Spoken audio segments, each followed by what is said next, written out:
হালদা ইলেকট্রনিক্সের তরফ থেকে তোমরা দেখছো, এটা হচ্ছে জকির যে ক্র্যাশ হয় সেটা হচ্ছে না, যে ক্যাচারটা হয় ঠিক আছে, সেন্সার থেকে প্রবলেম নেই।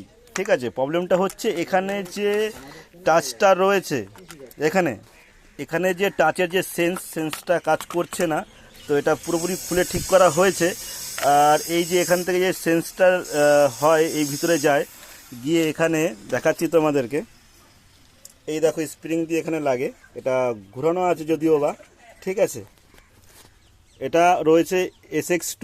ঠিক আছে, ডিডি যে SX2, এটা টোটালি খোলা রয়েছে। এটা ক্রিটিক্যাল একটা প্রবলেম ছিল, তো এখন জকির প্রবলেমটা ঠিক হলো।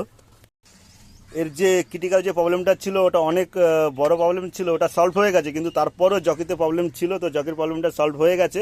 এখন এখানে কাজ চলছে তোমার আর একটা মেশিনের, আর এখানে রয়েছে মেশিন রাখা।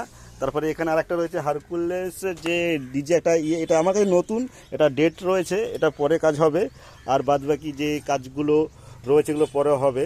তো তোমাদের দেখানোর জন্য ভিডিওগুলো করি, লাইক কমেন্ট শেয়ার করো, আর অন্যকে দেখার জন্য সুযোগ করে দিও। ততক্ষণের জন্য টাটা বাই বাই, ভালো থাকবে, সুস্থ থাকবে, আর হালদা ইলেকট্রনিক্সকে সাপোর্ট করবে।